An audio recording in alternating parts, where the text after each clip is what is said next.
अच्छा, 2025 का चुनाव में सीएम बनने के तौर पे चिराग पासवान लगातार इतना मेहनत कर रहे हैं। नहीं, देखिए, इसको इस तरीके से नहीं देखना चाहिए। हम चाहते थे कि वो सरकार की नीतियों में आए, जैसे कि दलित भाई बहनों का मुद्दा था। उसके बाद बहुत सारे मुद्दे थे जो हम लोगों ने समय समय पर निरंतर उछाला था। नहीं, अभी सीटों का बंटवारा तो काफी प्रीमेच्योर फैसला हो जाएगा। अभी जी। हम लोग उन पहलू पर मंथन भी नहीं कर रहे हैं। हम लोगों का तो सही बात है, दलितों के अगर वो मुद्दों को उछाल रहे हैं तो ये तो और अच्छी चीज है। नमस्कार, आप देख रहे हैं आज फर्स्ट न्यूज और मैं हूं आपके साथ करुणा तिवारी। 2025 में बिहार विधानसभा चुनाव होने वाला है और इसमें चिराग पासवान काफी ज्यादा चर्चा में बने हुए हैं। लोकसभा चुनाव से ही जब वो 5 सीटों पर चुनाव लड़े थे, अब विधानसभा चुनाव को लेकर भी वो काफी चर्चा में है। इस विषय पर चर्चा करेंगे। हमारे साथ मौजूद है इस वक्त चिराग पासवान की पार्टी से राहुल सहाय। सर बहुत बहुत स्वागत है आपका। सर, जो चिराग पासवान नीतीश कुमार के हमेशा विरोध करते आए हैं, वो चिराग पासवान अब नीतीश कुमार के साथ और उनकी बड़ाई करते नजर आ रहे हैं। क्या वजह है चिराग पासवान का? देखिए करुणा जी, सबसे पहले तो लोकतंत्र है जी। और लोकतंत्र में राजनीतिक मतभेद हुआ करते हैं। और जो आप बात कर भी रही हैं, तो उस जमाने में जब हम सरकार के अंग नहीं थे जी। तो बिहार के हितों में हमारे भी कुछ एजेंडे थे जो हम चाहते थे कि वो सरकार की नीतियों में आए, जैसे कि दलित भाई बहनों का मुद्दा था। उसके बाद बहुत सारे मुद्दे थे जो हम लोगों ने समय समय पर निरंतर उछाला था। और ये लोकतंत्र की खूबसूरती भी है। और आज के दिनों में हम लोग सरकार में हैं। हमारे सुझावों को, हमारे विचारों को हम लोग धन्यवाद देना चाहेंगे आदरणीय प्रधानमंत्री श्री नरेंद्र मोदी जी और हमारे माननीय मुख्यमंत्री श्री नीतीश कुमार जी का, कि उन्होंने गठबंधन में हम लोगों को शामिल किया है। तो कुछ विरोध जैसी बात नहीं थी। जो चीजें हमें लगती थी कि वो बिहार के हितों में और भी ज्यादा कारगर हो सकती हैं, उन्हीं मुद्दों को लेकर हम लोग संघर्ष करते थे। जी। अच्छा, बिहार विधानसभा सीट के बंटवारे को लेकर आपकी पार्टी क्या सोच रही है? नहीं, अभी सीटों का बंटवारा तो काफी प्रीमेच्योर फैसला हो जाएगा। अभी हम लोग उन पहलू पर मंथन भी नहीं कर रहे हैं। हम लोगों का जो कमिटमेंट है वो बिहार की जनता के लिए है। तो बिहार के लोगों की आम दिनचर्या में या आम जीवन में कैसी बेहतरी आए, नए नए क्या क्या प्रोजेक्ट्स हो सकते हैं जो बिहार में रोजगार के नए अवसर लाए, जनता की बुनियादी मुद्दे क्या हैं, बुनियादी समस्या क्या है, उन्हीं चीजों को समझने के लिए, उन्हीं चीजों को बेहतर करने के लिए अभी हमारी पार्टी, हमारे सभी कार्यकर्ता का ध्यान जो है उसी तरफ केंद्रित है। अच्छा, झारखंड विधानसभा चुनाव अभी इसी साल होने वाला है। चिराग पासवान कह रहे थे कि अगर वहां बीजेपी के साथ गठबंधन या एनडीए के साथ गठबंधन नहीं होती है तो अकेले चुनाव लड़ेंगे हर सीटों पर। नहीं, ऐसी कुछ नहीं है कि गठबंधन नहीं होंगी। क्यों नहीं गठबंधन होंगी? अभी हम लोग गठबंधन में ही है।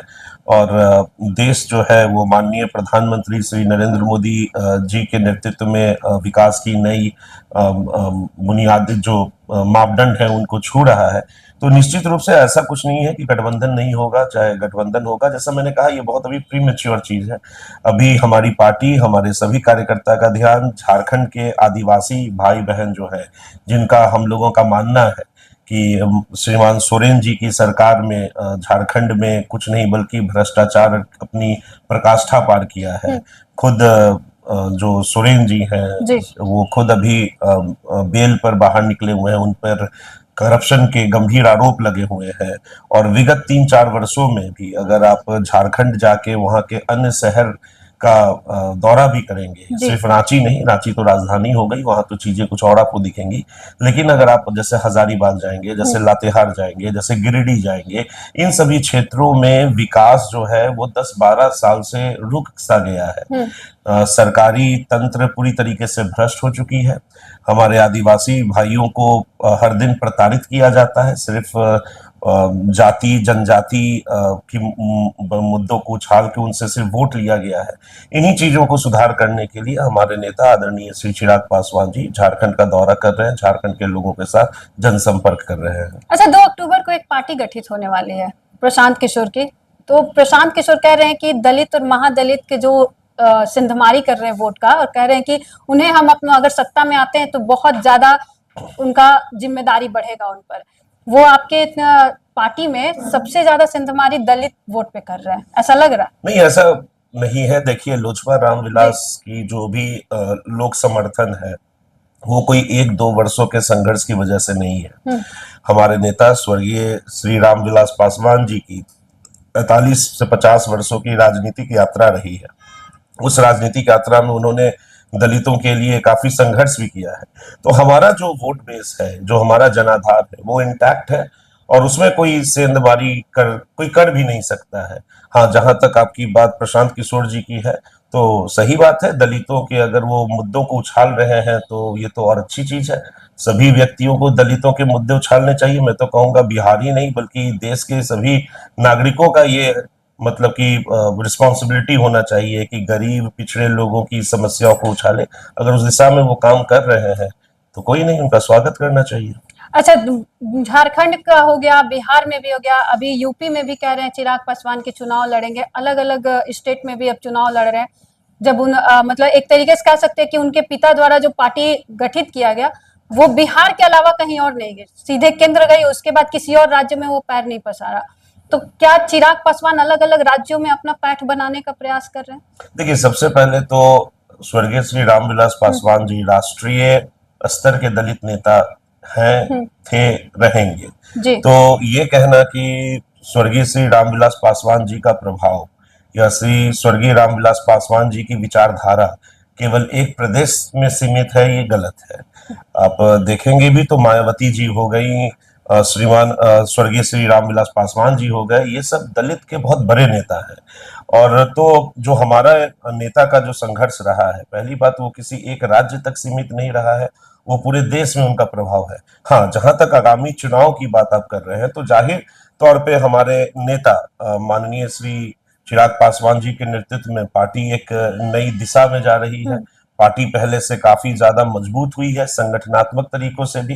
तो इसी स्तर पे हमारी कार्यकर्ता लोगों का ये सुझाव भी था कि हम लोगों को और भी जो हमारे दलित भाई बहन गरीब पिछड़े जो बिहार के अन्य राज्यों में भी हैं, उनके मुद्दों को लेकर भी हमारी पार्टी को संघर्ष करना चाहिए।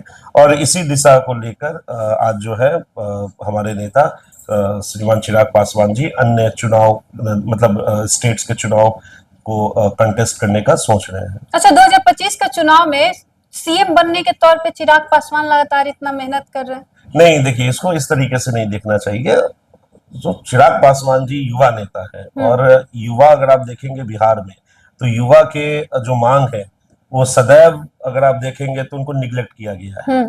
आज जो बिहार की युवा है वो माननीय श्री चिराग पासवान जी में अपना नेता देखते हैं और माननीय श्री चिराग पासवान जी ने भी इन बातों को कहा भी है कि उनका समर्पण, उनकी जो संघर्ष है वो बिहार के उत्थान में लगी हुई है।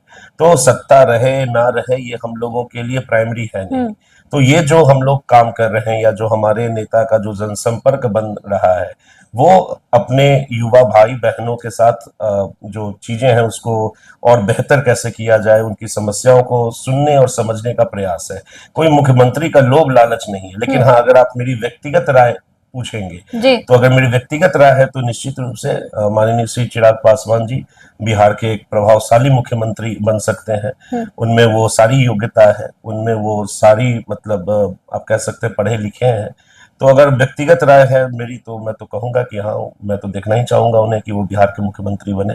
चलिए, तो देखिए 2025 का विधानसभा चुनाव होने वाला है, इसमें क्या कुछ होता है, किस पद पे जो अलग अलग तमाम राजनीतिक पार्टियां हैं अपने अपने चेहरे को सामने लाती है सीएम पद के लिए, आपका क्या कुछ कहना अभी हमारे साथ साझा करें और देखते रहे आगाज फर्स्ट न्यूज।